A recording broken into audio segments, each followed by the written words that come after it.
kind of the goals and aspirations of this show as we go through. Want to spread a word about the OUA Championship weekend as we get closer and closer.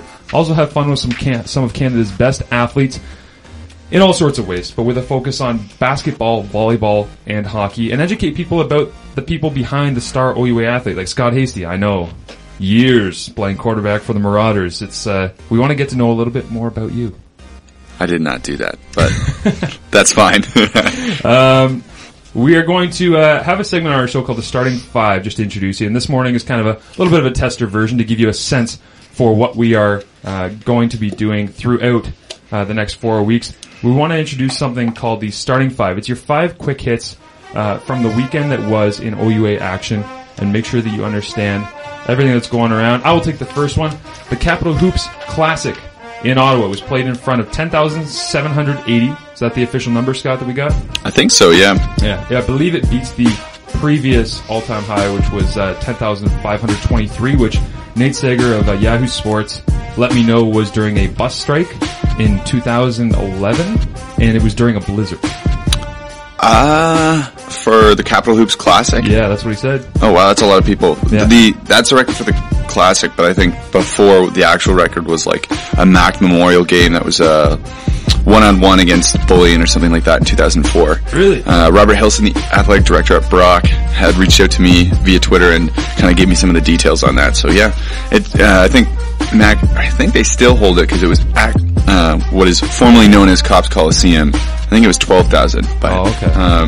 Still, that's a bit different because I think that was probably a lot of like school-age kids rather than fans who are coming out specifically to host. So yeah, either way, it was a pretty sweet weekend. But that's good to know that the weekend worked well in the way it was supposed to. Thursday, I was actually in Kingston. I wasn't able to go to this. Yeah, I wasn't actually able to go to this event, but the Carr Harris Challenge Cup, RMC at Queens. 129 years old is this game. It is the world's oldest hockey rivalry. I feel like in Canada there's a lot of claiming world's oldest hockey related things, but this one seems pretty legit. So, RMC and Queens, played against each other, played in front of 3,295. So a great crowd came out to the K-Rock Center in Kingston, the K-Rock, which I once rocked as a member of Like a Lion on New Year's Eve. I was in my band, and we opened for a group called Splash and Boots. That's K-Town for you. Yeah, that's core. I was in the K-Rock Center. Half of the ice rink was ice for kids to go skating, like New Year's Eve, family friendly stuff. And then we were just tearing a strip off people's ears on the other side of the rink. Just rockin' Nickelback style. Yeah. It was a pretty wild time, but apparently it was a great time as well. In the Carr Harris Challenge Cup, Queens won 5-1 versus RMC behind a pair of Brett Foy goals. Number 3, why don't you go ahead and take her there, Scotty? Number 3 is final weekend of men's hockey regular season. So there's 5 teams in the West separated by a single point, and 2 of those teams will not make it in. Lakehead beat Laurier 3-2 Saturday to clinch a playoff berth, while the Brock Badgers just snuck in to steal the 8th seed. And that's not all we've got to talk about with Brock hockey. We'll probably get back to that with a really good hits you right in the feels. And we'll talk about it a bit later. Yeah, made Amanda cry possibly over the weekend. And by Amanda, I mean Marshall. All right. Number 4, your starting 5 from the weekend. Number 4, the OUA Swimming Championships this weekend in Ottawa. The men U of T 12th straight conference championship. Damn. That's insane. That's so good. Carleton basketballish. Yeah. And Laval footballish. Yeah. Oh. And then we have the Western Mustangs coming in second and McMaster Marauders coming in third. Hoichin Ryu. Did I say that right? I just handed you the script to the hardest possible name pronunciation without realizing it. We're going to go with Hoichin Ryu, garnered the OUA Swimmer of the Year honors, as well as Dr. Gino Tehani. Yeah, let's go with that. Rio capped off the 3-day meet, winning the 400 IM, which I have swimming friends, so that's the individual medley, in case you're wondering. Ooh, nice. To add to his 200 IM and 200 butterfly titles. Amanda, tell us about the women. Well, women U of T defended 2014 conference championship. U of T sweeping that weekend, obviously. Yep. Western Mustangs garnered the second again, and then Guelph Griffins the third. Kylie Massey took and met by storm. She received Dr. See, here you go again. Jamie Tyhan She received awarded the individual medley of excellence, which is awesome. Good for her. Yeah. Honored both the female rookie and swimmer of the year. Massey won 4 individual titles, all the OU record times, sweeping the 50, 100, and 200 backstroke events, while also winning the 200 IM. She was a member of the U of T record-breaking 400 medley relay team and also helped the Blues in first place, finished with the 200 freestyle relay. So congratulations to the University of Toronto swimming team, obviously blowing people out of the water. Literally. Kylie Massey reminds me of that time in grade 7 at the Kingston area track and field event when I swept the 50, 100, and 200. Proud of you. Yeah, Division 7. Where does that rank in the all-time? It was at Richardson Stadium. So made Richardson feel like home when we actually played there. Yeah. Yeah, because I was like, Memories. Hey guys, that little piece of track over there. That's fine. You should have been here in 2004. Heck of a time. All right. Also, the final weekend of volleyball regular season. Toronto's women were 17-0 going into the weekend's play. They had not lost a set since November 16th at York. They lost 2 sets all season. Well, guess what, folks? They lost 3 sets in one day. They lost to the University of Ottawa. Number 7 Ottawa Gee Gees on Saturday afternoon. It was 25-18, 27-25. And then they lost 3 straight sets. 16-25, 23-25, 12-15. So Ottawa comes back and gets the win. Amanda, correct me if I am wrong, which is a normal thing. People get used to that on this OUA show. But last year, our women's volleyball team, last week of the regular season, going into, I believe, Ottawa, right? Well, we were in Toronto for that last. It was in Toronto for the last week of the yeah. regular season, but then you beat Ottawa in the OUA in the Championships. final, and then Toronto in the semi. Yes. Yeah. I should have introduced Amanda as well as a standout volleyball player for our Marauder teams over the years. If you can't tell, the show is broadcast from Hamilton, so. The depth of this radio cast right now is Yeah. just so good. We're gonna call it a mega cast. It's like the ESPN NCAA championship game coverage. I'm excited for Toronto's women's team though, even though I'm obviously a McMaster fan. They have a brand new... Whoa, we can't be fans. This isn't Marauder radio anymore. No, but like, this team is so good. Yeah. And they have a new stadium. They're basically... And they're hosting. Ooh. It's gonna be so good. Yeah. I'm so upset that I graduated last year. I want to play in the stadium. Was so impressed with U of T's court for that basketball game that Scott covered here for CFMU a couple of weeks ago. That's a great facility. Yeah, I've never seen an arena like an OUA arena with just like a lot of black on the walls. Yeah. It's so striking, and it actually just I just feel like it makes it more of a theater. Like kind of how like the Lakers or the Knicks will have like really dark stands. Yeah. It's not like that, but I don't know. It Same just centers. effect, It makes it feel like a performance rather than just like. Sometimes I think games can feel like an accessory to things, but this game is clearly the focus. So once they get some programs, maybe some stronger overall programs, their women's volleyball is obviously great, but their other teams like basketball are kind of lagging behind. Yeah, their men's basketball team used to be very good though, right? Yeah, a couple years ago. Yeah, Teresa Burns, Max coach, played I believe won a CIS championship. With the University of Toronto Varsity Blues. Yeah. So, yeah. No, really interesting, really good place, and the CIS Final 8, or I think that's what they call the Women's Volleyball Championship. Do they call it the Final 8 too? I thought it was just the Final 4. Okay. Well, the CIS Championship there is going to be really good. It's going to be so definitely good. Highly recommend, yeah. I want to ask the players how it is to play there. Like, is their focus all within the court? Like, coaches must love that because there's less distraction around. Yeah, no, it seems really good. That's why I paint the walls of my room black. Because then when you're just... That's just because you have an eternally sad soul. I was going to say it's a performance art when I'm just getting dressed. But all right, we are going to take the break. When we come back, we'll be speaking with, is it Johnny B? Is it Johnny Berhanemeskel? Is it Johnny Berhanemeskel? Is it Johnny Basketball? Johnny Basketball, possibly? We'll be talking to him in just a minute when we return. This is the Quest for the Cup on CFMU 93.3. After the final ball has flown, and the final catch made, and the last screaming fan has left the stadium, the ball is passed from one team member to the next so the players can sign their names. But of all the names, there is one on that ball that is perhaps the most important. That name is Wilson. Good luck this season.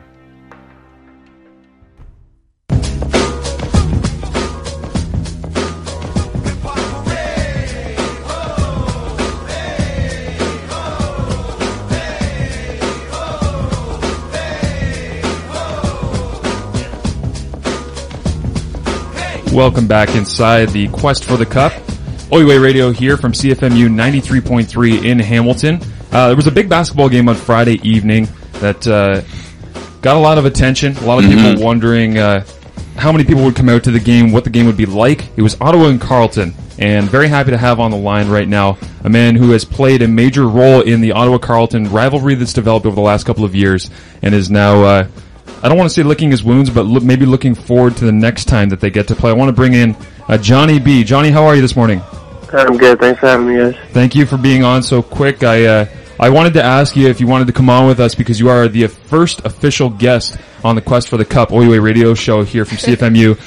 And I wanted to make sure we had you on regardless of how the game went, but I wanted to wait until after to ask because I know you're a busy man and you were kind of going at it through the weekend. So, thank you for joining us, as I said.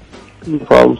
I want you to say your name to correct everyone who's ever said your name on any broadcast so that I can just clip this and play it back as something for everyone to learn from. So if you could clearly pronounce your name. Johnny Berhanemeskel. Johnny Berhanemeskel. There we go. We've solved the dilemma. The CIS once and for all. The CIS no longer has the issue. Johnny, I'm joined in studio by Amanda Weldon and Scott Hasty as well, a couple of my co-hosts here. It's your first loss of the OUA season, 34 minutes, typical. Oh, Johnny get dropped? Johnny, come back! Johnny, no! I think Johnny just maybe had another phone call come in. He just didn't want to answer the first question. All the niceties were gone. And then, he just drops off the edge of the world. That's how it goes. That's okay. Scott, tell us a little bit about what Capital Hoops Classic is and why it exists, why it's a thing while I get Johnny back on the line for me. Yeah, it's this event that happens at the Canadian Tire Center between the two. I mean, there's a video the OUA put out with the head coach of the Ottawa Gee Gees, James DeRuin, and it's a good piece. It says, in Ottawa, you kind of take a side. You're not really a spectator to the Ottawa-Carleton rivalry. You are a fan of one of the teams. So it's an event that kind of is supposed to draw in OUA and CIS Hoops fans. And, I mean, there's no arguing. It definitely does that. In the Canadian Tire Center, they've got a lot of room for people, and this year with 10,000 people, it's a lot of people watching two highly talented basketball teams go at it. So, let's get our first question in for Johnny before the phone decides to drop out on us again. Sorry about that, John. The thing that I have always loved about your game, and I spoke to you earlier this regular season, is your aggression in every single moment. The start of the game, I was watching it, and I look back, and it was kind of an up-and-down start. I believe Caleb Agata got called for a charge on the first possession, and then you come down on the second or third possession and just decide to absolutely go to town. I forget who was defending you, but you just went straight at them, and I love that about your game. Where does that aggression and that kind of, I don't want to say anger, but just the will to score in any situation come from? Well, going into the game, we kind of just, we knew there was a couple things that they were going to do defensively, and depending on what they did, we knew where we wanted to attack, and they ended up doing something that it was in favor for me to attack at that possession to start the game. And not having Caleb on the floor means everyone had to be a little bit more aggressive, and guys had to step up a little bit. So I don't know. I don't want to say that it was up to me and wanting me to just take over the game more. So just kind of reading the game, and I mean, I think I had a favorable matchup that time down the floor, but if it was a different case and someone else had to be aggressive, that's perfectly fine as well. You get a lot of switches off ball screens, and I can see your eyes light up as soon as you get a big man switched onto you, and I think that might be the situation you're talking about, right? Where they decided to try and roll somebody over the top to you, and as soon as you see a defender on you that you don't have any respect for, you just kind of head for the rim? Not so much not respect, but... Well, let's be real, Johnny.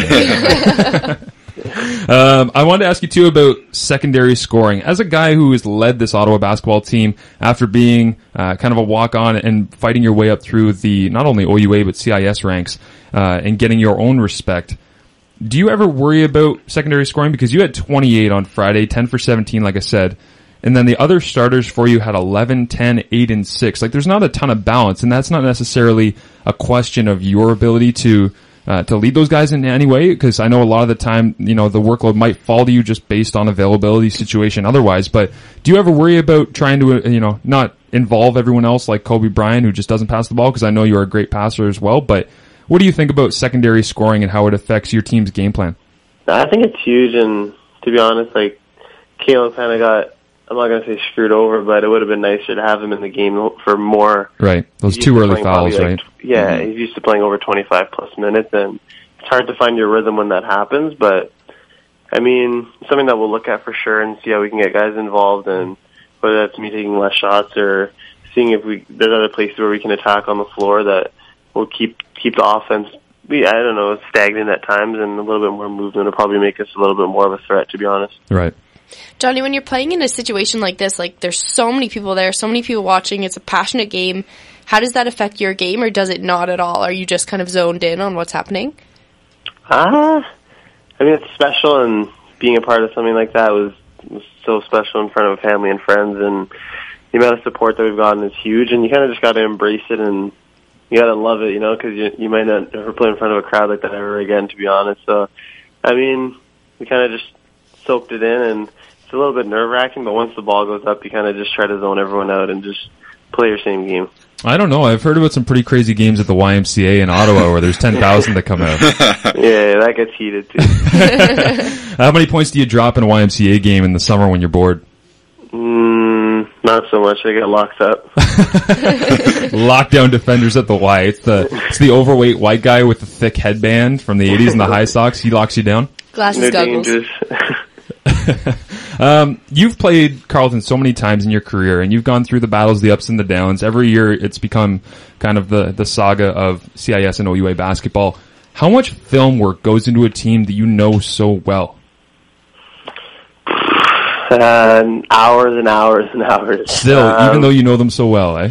Yeah, it's a matter of respect also. It's a chess game, and our first 2 games have been that chess game or punch for punch, whatever you want to call it. But, I mean, both coaches, both teams are trying to find out where they can get an advantage. And, I mean, after the first game, they said that they thought we exposed them for 3 quarters or so, and they kind of got their rhythm in the fourth quarter versus us. And then in the second game, they got us in the first quarter. And when you dig yourself a hole versus that team, it's harder to catch up. And we had some good spurts, but when you play down and then you lose a lot of energy, and not having some guys on the floor hurt us a bit, but they exposed us for certain stretches in that game, and it hurt us down the stretch for sure. You talk about a chess game being played. The step back to your left that you hit last year in the OUAs at Mattamy Athletic Center, to your left, there was a part of the coach James Darwin doing his little piece on kind of how he drew up that play and what he wanted you to do.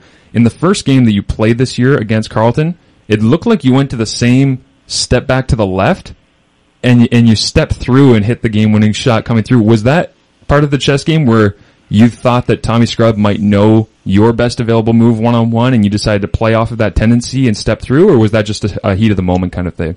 Yeah, I mean, I didn't try to draw it up exactly like that, but it was kind of just I went to something that I was comfortable doing, and he made the right read off it, and he's a long defender, right? So yeah, it was kind of just the second best thing out of that, and it ended up working out because he lunged a little bit. Does it bother you at all that people aren't shocked that Carleton won the game on Friday? Because that's been the general perception throughout Twitter and whatnot was, ho-hum, Carleton gets another win in the Capital Hoops Classic. But the reality is you beat them earlier in the year. You're the number 1 team going into that game. And people tend to see it as, oh, it's just, Carleton won. But no, it's a number 1 losing to a number 2. And when you did that earlier in the season, it was a massive deal. Now that was based on history perhaps more than anything else. But do you take that as slight at all, that people just kind of assume how that matchup is going to go?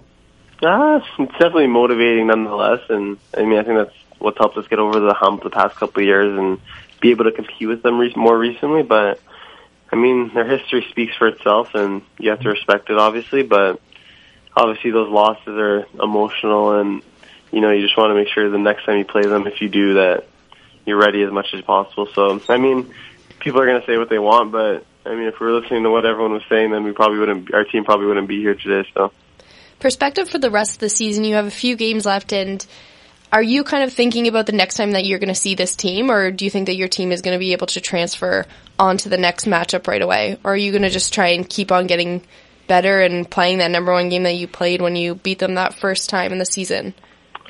That's a good question. I think, to be honest, it's dangerous if you think about them every single night. Obviously, our practices are going to have to step up a bit, and we're going to have to bring some intensity and address some of the things that we got exposed at. But for the most part, we have 4 big games coming up, and we still have a chance to host Final Four.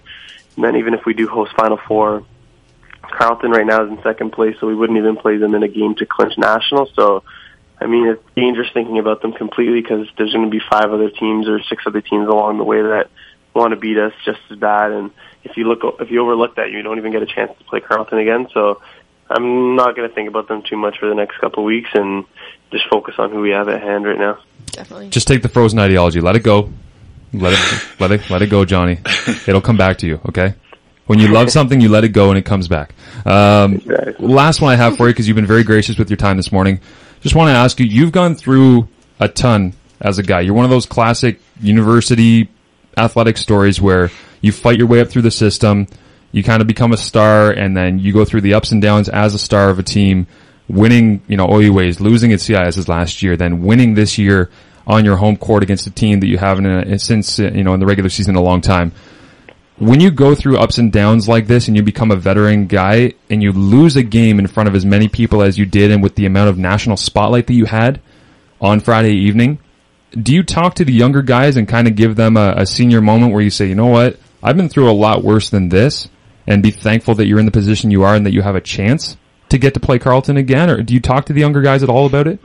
No, for sure. Right after the game, you got to be with your guys, and especially after a loss more so. And I mean, being in those games and stuff, like, after that, you got to use that experience to your advantage, of course, but no one's going to feel sorry for you in the league. And I mean, I've been on teams where we haven't been the most dangerous team, but we could definitely catch a team on a bad night if they're not focused. And we've been on the other side where we've been the favorable team, and an underdog team comes in and gives us a good first quarter, and we got to wake up, right? So, I mean, no one's going to feel sorry for you in the league, and there's a little bit more parity this year, so I mean, it makes it a little bit more dangerous moving forward. So, I mean, at the end of the day, if someone wanted to, I know I wasn't the happiest guy come Saturday and even yesterday, but I mean, if it stays in the locker room and it's motivation and we all stick together and everyone wants to get better, I mean, we'll help each other do that. And especially a young guy like our first years and second years, they have a lot more basketball to play. So, I mean, they shouldn't be too worried. They got to take the lesson, but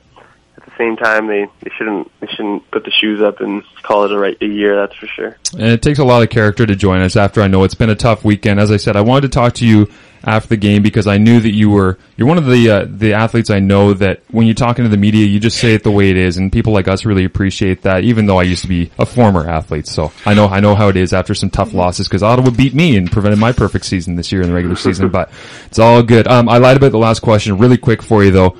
How ridiculous is Jaleesa Williams? Do you watch that as a guy that's playing on the other side of the league? I heard about that. I think I saw that yesterday, and I was just like, whoa. Dropping the 50 burger on U of T. I saw that he's averaging almost 30 points a game, so it's pretty amazing. Yeah, and as a guy who's a scorer at heart, right, that's pretty ridiculous to watch her doing that. No, for sure. I respect that, and getting the win out of that's even more important, so yeah, it'll go a long way for them. Excellent. Well, we appreciate it very much. We look forward to, unless something crazy happens, I think we can confidently say the OUA Basketball Championships, based on highest seed remaining, will be in Ottawa. I'm looking forward to that. Yeah, we will try and cover you while you're there. So we appreciate it a lot, Johnny. Thank you for joining us this morning. We'll talk to you down the road, okay? Okay, thanks. Take care. You too. That was, I'm going to clip that so I'd never have to actually say his name again. Yeah, some people will not even broach that. They will be like, Johnny B. Well, you could tell the guys on the OUA TV broadcast are like, yeah, that's Johnny B-Ball. Yeah, it was good talking to Johnny, man. He's a guy who just, like I said, he doesn't hide anything, right? I talked to him about Carleton the day that they played them the first time in the regular season, and he was just kind of like, yeah, best team will win, and we hate playing them, they hate playing us. It's a tough matchup, and we're gonna go out and see what happens. And I love that. Yeah. I love that about him. I've always enjoyed watching him play too, which makes me kind of biased to enjoy, talking to him, because he's a great player. He's feisty. in every way. So, the first time I was kind of alerted to him was when he was hitting ridiculous threes about 2 years ago at the OUA Championships, and I was just like, who the hell is that? Yeah. I started watching him, and then I started to get a bit of a follow-up, and he's become a really, really special player for them. Yeah, no, he's really risen up in their ranks and brought that program to levels they've never hit before. So definitely really good. Averaging 23 story. points per game right now for them. So he talks about, it's amazing Julius Williams averages around 30. Well, guess what, Johnny? You're averaging 23, so you're not that far off. Yeah. And like he could easily average 30, but it doesn't make sense within the team concept, right? Yeah. Like they have so many weapons, which is what makes them different. Like the difference between Carleton and Ottawa really is the balance of the offense. Like 60% of the possessions go through the Scrub Brothers with Carleton. Right. And then everything else is kind of balanced between, the Ottawa Gee Gees. They don't focus too much on one guy. It's not a knock on either program. It's just a stylistic thing, but they're definitely contrasting styles, and that's what makes their game so interesting. That's why I asked about that secondary scoring, right? Because it's something that you have to look at for them. Let's talk about too, because we are not the Hamilton Spectator. We actually cover women's athletics. Ottawa 46, Carleton 40 in the women's game. Ottawa leading scorer Kelly Ring with 15, Carleton leading scorer Stephanie Carr with 15 as well. The Ravens won the annual Crosstown Grudge match in its first 4 years, from 2008 to 2011. No team had won it twice in a row since. You can tell this is just a really hard-fought game. Like, this is a low-scoring game. Yeah, and it's cause part of it is because of that dome atmosphere, right? Like, I was at the CIS Final 8 last year, which were at the Canadian Tire Center, and like, it's kind of hard to shoot there because you don't shoot in arenas that big. God damn it, that was a question I meant to ask him. Because there's so much room from the baseline in the environment, right? There's no wall to judge here. And then I think, unfortunately, there would have been more people for the men's game than the women's game. Right. So people can help kind of bridge that depth gap, but I don't know that for sure. I didn't play at this level, but this is what I'm told after I've talked with people. But they so I think it's a bit harder, and that's why you see 46-40. Bridge the depth gap with the thunderclappers. Right behind the basket. Yeah. Again, at least it gives you something. Tim McAuliffe talked about seeing 10,708. Tim McAuliffe of Sportsnet that will be covering the CIS Final 8, I believe, for Sportsnet. Yeah, that's still a thing, right? Yeah, they're covering the CIS Championship for Super Championship weekend. Yes. No longer covering the OUA Championships, but that's just to clear things up. Yeah, for sure. That's good. That's why I have you here, Scott, because otherwise I would just be saying things that we have no basis on. Yeah, it's okay, no knowledge on. He talked on Twitter a little bit about it. He said it's great to see rivalry between Ottawa and Carleton. 79-66 was the final for Carleton. So over 10,000 on hand for the last two Capital Hoops Classics. Yet only 7,000 for the national championship at the same venue with the same teams.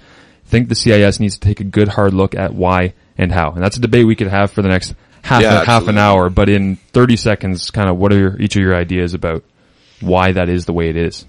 Time of year matters, right? It may be a bit of, at the end, the CIS championship, while it means maybe more to us as people who are in the thick of this, covering it, living it, stuff like that, but maybe to the casual observer, this Friday game is getting turned up with your buddies, getting on a bus, and then going and screaming at a bunch of people you don't know, and getting turned up in Canada. Yeah, and that's what it is, right? Like it's a bit more of a party thing, and then the championship last year is kind of like a different atmosphere. It's during the middle of an afternoon, so. Is there anything to do in Canada other than there's nothing. The only bar is a gas bar. That's near the arena. All I've seen is a housing development when every time I drive past what used to be the Corral Center and then was Scotiabank Place and now it's Canadian Tire Center, and within about 2 years. It was Palladium Center to start. What? Yeah, it's got 4 names. Man. Yeah. Or confusing. Palladium Place? Whatever. It has 4 Calling names. it right now. 5 years from now, Ferg Dome. Yeah. That's what's going down as. Yeah. It's going in. I want to play for you a quick clip of Coach Dave Smart of Carleton, because we just did the interview with Johnny B, and I like to present both sides. But this is why we love Dave Smart in OUA sport and in just coaching circles in general. Here he is talking at a coaching clinic a couple years ago, a clip I pulled from about a year and a half ago of him talking about how he handles individual player relations. I do coaches clinics, and every coaches clinic I've ever done, coach says, so do you treat all your players the same? And I said, well, that wouldn't be fair. And he sort of said, well, I thought that would be fair. And I said, well, no, that's because my players are all different. Some stink, some are good, some are idiots, some are nice guys, some are they're all different. If you're not one of our 3 best, then I want people who are going to run through a wall for the team. But if you're not one of those 3 people, then you better not be an idiot, because you're replaceable.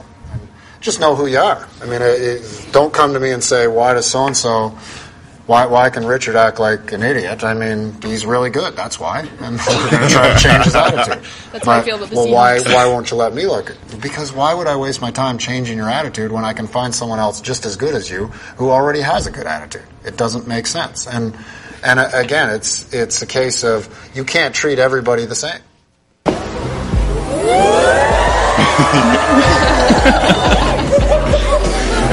Dave Smart in the face.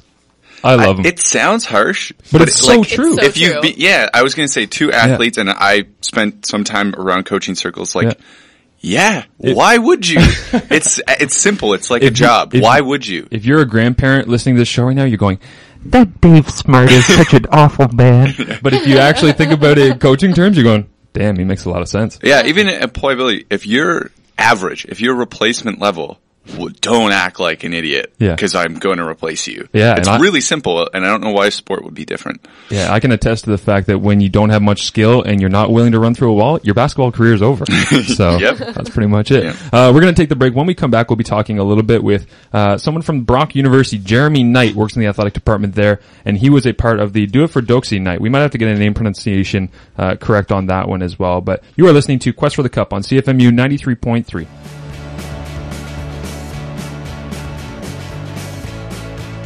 The road trip. It's freedom. It's exploration.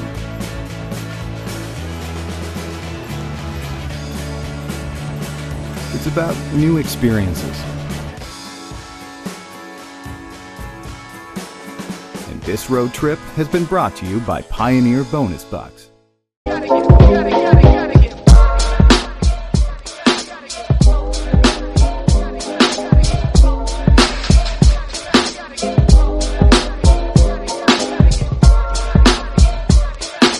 Welcome back inside Quest for the Cup on CFMU 93.3, airing out of Hamilton, Ontario. Do It for Doczy was an event that happened this past Friday as well at the Seymour Hanna Center.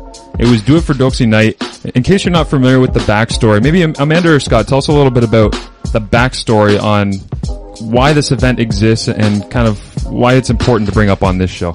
Yeah, the Do It for Doczy campaign basically came about. This amazing hockey player came over from the Czech Republic, playing professional hockey over in Canada, completely apart from his family, just going for his dream, and he ends up getting diagnosed with melanoma, and this cancer spread throughout his body.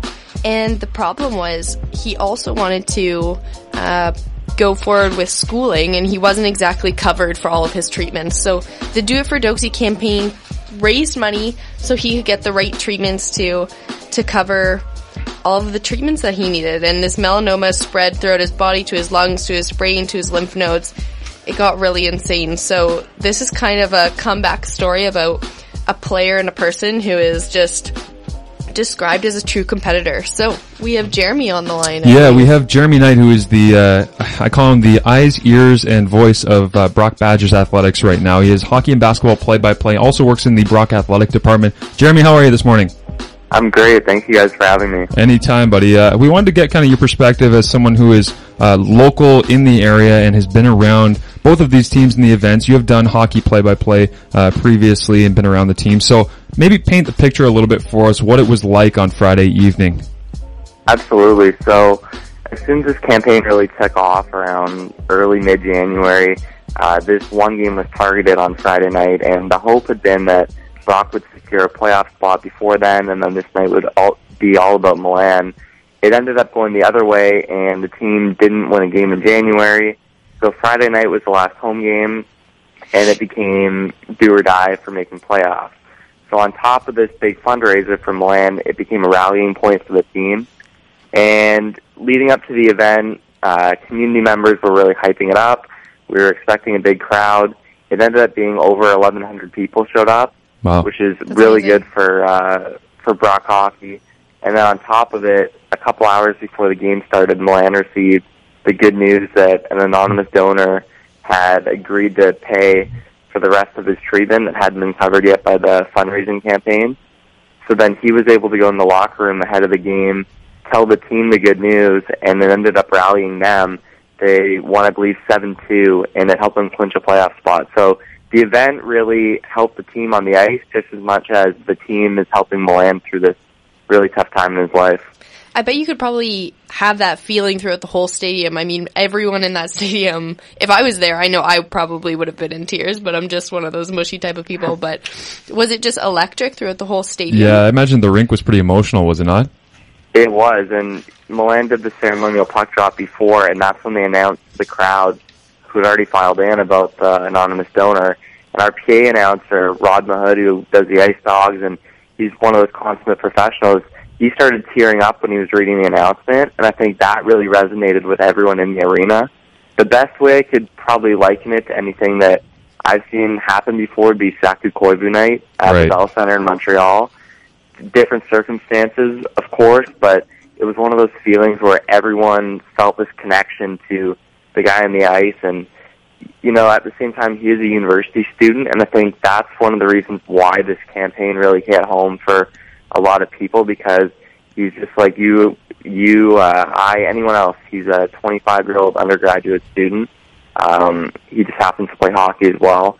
So I think on Friday night when everyone was in the arena, they could see him on the ice. It really just capped off the entire campaign, and having the good news to share with everyone, and also that earlier in the week he heard his cancer hadn't spread like he feared it had. Right. And he had 2 job interviews on Friday. Yeah, he had 2 job interviews in Friday Toronto morning before this event. In what he's trying to accomplish with his finance or commerce degree, was it? Yeah, he wants to be an investment banker on Bay Street in Toronto, and that was one of the reasons why throughout this he didn't want to go back to the Czech Republic. I know it could have been an option, perhaps, but he is still a full-time student at Brock right now. Last week I saw him in the hallway going between classes, and you're just thinking, man, like, if that was me, I'm not sure I could do that. So the strength he's shown through this is remarkable, and on top of it, he is the first European CHL graduate to apply for his education package. Yeah. So 2 years ago, he was literally living on a couch because he didn't have funding from the CHL to go to school yet, and he fought and he fought and he fought and ended up getting through that as well. So the perseverance he's shown in the last 2 years is remarkable. So I know that you've been in athletics, kind of doing media things. In athletics, you just have a sense of family. And with Brock, this has just been one of those incredible stories where it really ignites that sense of family. What has Brock been doing? Like, I know you guys have the Do It for Doczy campaign. You've been selling bracelets, t-shirts. Can you kind of just tell us all the packages and where people can kind of outreach their own support? Absolutely. So sport's one of those things where everyone's a big family, and this campaign's been no different. The athletic department, along with the Owen Sound Attack, which was his Ontario Hockey League team, started the campaign in December, and it's been wristbands and t-shirts that we've been selling at Brock. And as a department, it's given an opportunity for other students to get involved. So, for instance, on Friday night at the hockey game, the volleyball team was selling t-shirts, and we ended up selling out of those within an hour. There's t-shirts all over campus.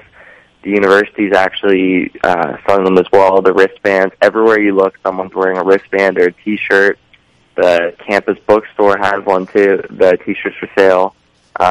It's just been a really big rallying point for the school, and the circumstances are so bizarre that it's a foreign student who plays hockey. His medical coverage won't cover the treatments. Like, there's so many things that added up to make this what it is now. And the university's really responded well, and they've gotten on board with it, and it's allowed other students to see, okay, I can give $5 to help out here. And the website's still up right now, doitfordocy.com. But, the anonymous donor who came through on Friday really has made this a feel-good story in the end, hopefully. I know the recovery rate right now is around 80%, they told him.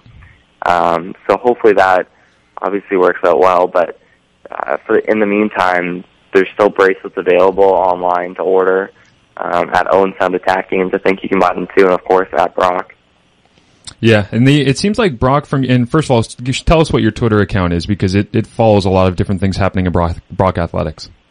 Yeah, my Twitter's at J_Knight94. Okay. Yeah. Brock is one of those places. There's around 15,000 undergraduate students, and it's like a small town community. It's in St. Catharines, obviously, so it is a relatively small area, but I don't know what it is. It's just a really big community feel, and we've sold out 2 basketball games this year, and both times it's been one of those things where you feel like you're at something a lot bigger. It's not an NBA game, but the atmosphere is very similar. Yeah. So I think athletics at Brock, for whatever reason, has just hit the mark with a bunch of students, and this campaign's been able to build off that momentum. Yeah, that was actually my next question for you, was about how it seems like Brock's able to pull together more than many communities that seem kind of disconnected from their cause and the people from various athletic departments and parts of teams and coaches and all of that. It seems like it's a very well put together group, but you are a consummate professional, Jeremy, so you answered my question for me without me having to do any work. So I appreciate it. I also want to come forward and just say I'm the anonymous donor. I'm not here so for. That's why you wanted to have me on? Yeah, I'm not here for the credit. Let you break some news. I only wish. I'm not here for the credit. I don't want to. It's not a big deal, guys. It's fine. No, it is pretty amazing though that somebody was able to step up and help me land out in a moment of absolute need. And also, you and I were talking last night, Jeremy. It made the Jan Dan podcast.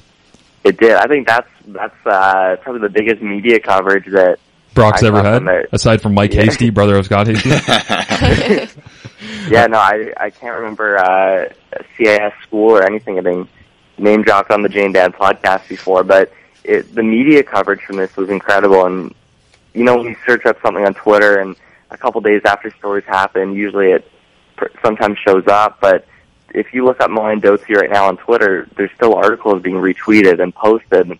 Everyone's loving this story. Sean Fitzgerald from the National Post is a big part of that, and he posted a couple articles last week. It's made TSN, it's just taken off in terms of the media coverage, and I think that, at the end of the day, is what ended up perhaps finding the anonymous donor. Yeah, it is a great story, and we're very happy that you were able to talk with us this morning about it. Hopefully everything goes well. If we have anything we'd like to check in on Brock Athletics about the awesome community that you are a part of over there, Jeremy, we'd love to reach back and talk to you again, okay? Absolutely. Thanks for having me on. No problem. That was Jeremy Knight of Brock Athletics, a guy who is pretty well entwined there. Again, not a big deal. Don't want to take the credit, but I had some money laying around, and it's fine. I feel for my land. CIS football bucks, man. Yeah. Hey, speaking of CIS football, it's called a segue. That was true. CIS football. Gonna get into it real quick. The interlocking schedule /dying all sorts of things happening in the CIS football in the off season. You were able to talk to Jim Mullen a little bit. Just give us maybe a sense of where everything stands for this year moving forward. Yeah, it's dead for this year. 2015 it's definitely not going to happen because the OUA is not interested. Apparently, right now they just. It's a bit of a financial thing, a travel thing, right. In that according to Gord Grace, who talked to Yahoo Sports, their A-Game blog, travel's kind of a thing, and there's things to be figured out, but the question remains, where is the CIS in Canada's sports landscape? Right. Football is the crown jewel of the organization. Of the Southeast Conference. No. Yeah. But we're standing at a point where there's not real coverage until the end. Yeah. So that's the question, right? Football interlock dies, and what's next? I find it interesting because, you say it's the crown jewel of CIS sport, and it's the one that's the most easily promoted, yet we're kind of at a roadblock with our major, television-worthy sport, whatever you want to call it, at a point where it can't take the next step right now, which is kind of frustrating. It's frustrating because you have the Vanier, and that moved more eyes than like an NCAA game. Mm-hmm. You have Montreal and McMaster playing in Montreal, and you have coverage by Sportsnet, SN360, radio in Canada, and it's just... We looked up the TV numbers. I looked them up the other day for a blog I was writing. 269,000 was the TV number that Sportsnet had. And again, you said that didn't factor in... Yeah, Radio Canada had like 700,000 or something. Yeah. I looked it up after we had a conversation on Saturday. So we actually drew comparatively to an NCAA national semifinal, which is good because there's less of a fanfare about it. But at the same time, imagine what that number would be if there were things that actually built a narrative. Yeah. for example, this year, if we were following things and there was a weekly thing, like Mac being in there, you guys were the Cinderella team. Right. But it would have been a lot bigger. Yeah. It would have been a lot bigger deal, right? But it would have been huge if there was week over week coverage of it that goes beyond maybe the Crown Countdown U show that I know. Yeah, Jim's done a great job with that, trying to publicize that and getting that not only streamed across, out west, which, is kind of Jim's base for Vancouver and other places, but also, the other night where I was working at Boston Pizza, it came on at 1 a.m. on Cable 14, and we had all the TV screens on. I was like, this is great. We have CIS football in the off season being shown inside an establishment on every TV, which was kind of cool. And there's an appetite for that to be on a national channel, right? Oh, yeah.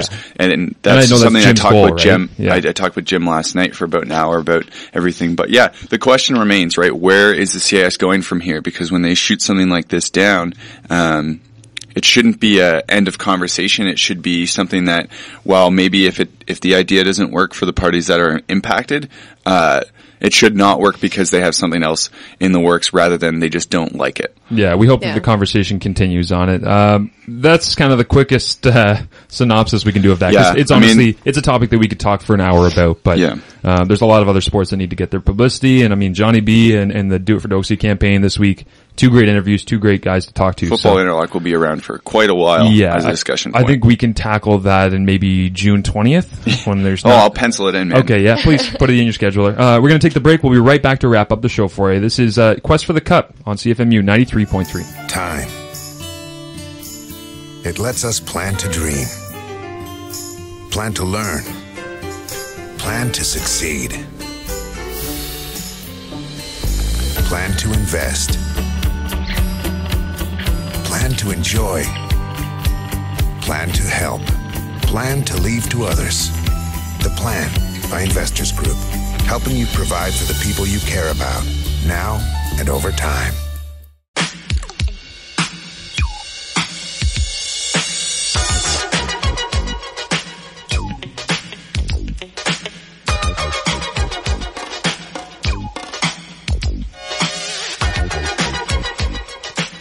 Welcome back inside the Quest for the Cup, everyone. Marshall Ferguson in studio with Scott Hasty and Amanda Weldon, wrapping up the show for you on this Monday morning, February 9th. Can't believe it's February 9th already. We're going to get very close to the OUA Championships very fast. March 6th to 8th is championship weekend for men's and women's basketball and hockey.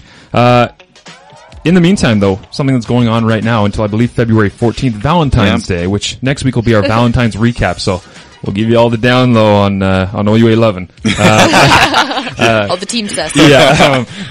Whoa, we don't talk about that. Hey, we are community radio. Anything goes. Let's do it. 2015 Winter Universidad, I think that's how you say it. Yeah. Okay. Is underway currently in Granada, Spain.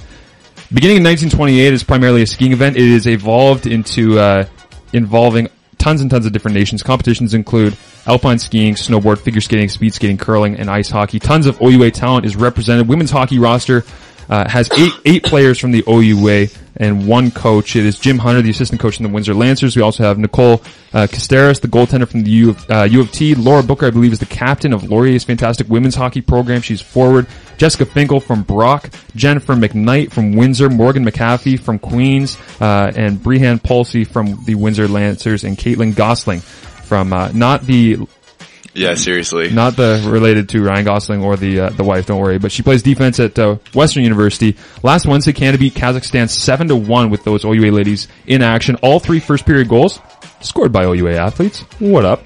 Then, unfortunately, last night, they lost to Russia 3-1. Canada's women suffered their first ever Universidad loss in a 3-1 decision to Russia. Canada will play the winner of Japan-China Wednesday's semifinal.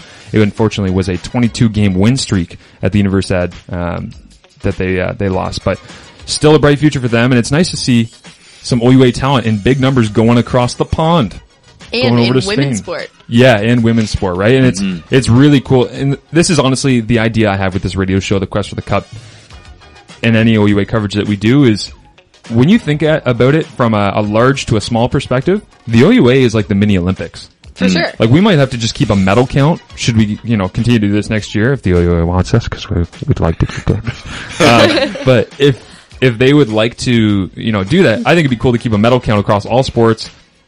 both genders, everything involved, small sport, big sport, doesn't matter. Like a big board. Everything's equally weighted, and we'll just have it in the back corner over here. And it'll be like, now presenting the gold for men's swimming, team representatives, University of Toronto. Yeah, we just have little cutouts of the team mascots and stuff. Yeah. And they represent, there's a bar graph or something like that. That'd be cool. But yeah, so that's kind of the idea I have with the OUA is you think about it, it's all these sports and both genders and everything. Really, really cool to see. And that's kind of what the Universidad is right now over in Granada, Spain. So very cool to see.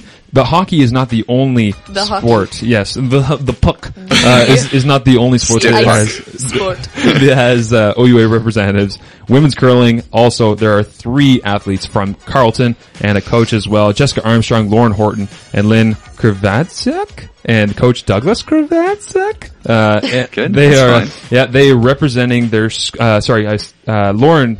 Kravatsuk, geez, said representing your school or your country is an excellent opportunity.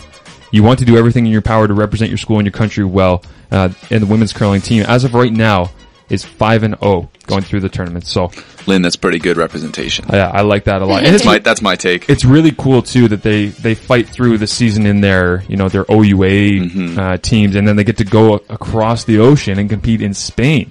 Yeah. In their same sport. And it's Spain, so it's way better than and here also, right now. I had no idea where Granada was. At first, I thought it was Grenada, which I think is a country. Yeah. So, not a geography major, by the way, if anyone's listening.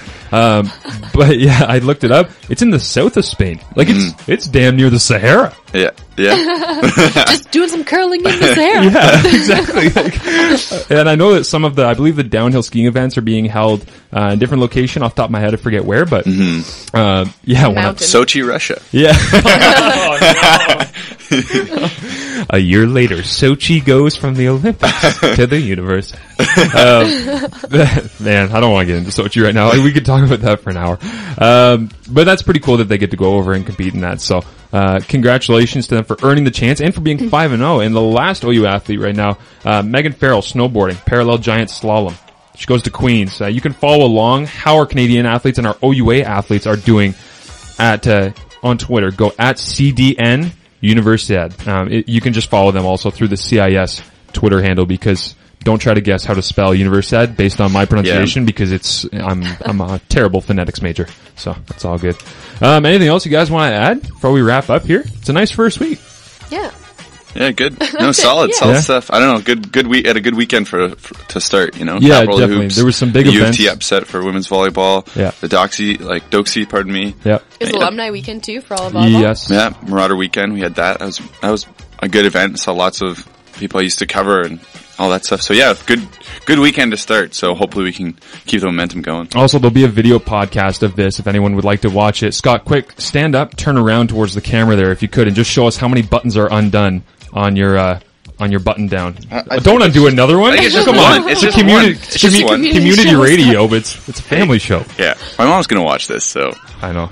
My mom, she's become the reality of my life. Every time after I do any radio show, I get an email from my mom after going, "Here's what you messed up." No. Yeah. Really? I should just call her. Could she CC me on that? Yeah, please. I should just start calling her and say, "Let's find out what we messed up." Sherry, hit us with it. Well, the one day that we the Name That Tune, where we had Frank Sinatra doing a song, we said, "Name that artist." And one of the volleyball players, McMaster Sarah Creamy, said, nothing "I think else, that's so Darius that's Rucker." gonna do it for Yeah, he thought Frank Sinatra was Darius Rucker. Yeah. My mom sends me an email as soon as we're off the air. rundown leading you up. Says Darius Rucker did a Frank Sinatra cover album, so he's kind of right. I'm like, come on. At OUA Sport. And Amanda, say your Twitter handle, please. At Weldon Amanda. At Weldon Amanda. Excellent. Back next Monday, we will leave you on the video side with OUA Plays of the Week. Right now, we're going to leave you at CFMU with Narinder. It is time for, change it up a little bit. Let's not talk sports for a little while. You have been listening to Quest for the Cup on CFMU 93.3. Thanks, everyone. Burkhoff for the point, and a big save by Willows. What a glove save.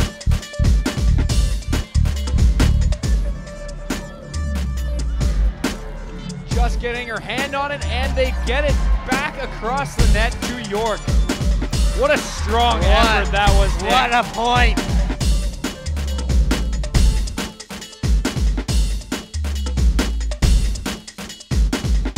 Gonna have to do it. Johnson at the shot clock expires. Rebound grab, 4 seconds left.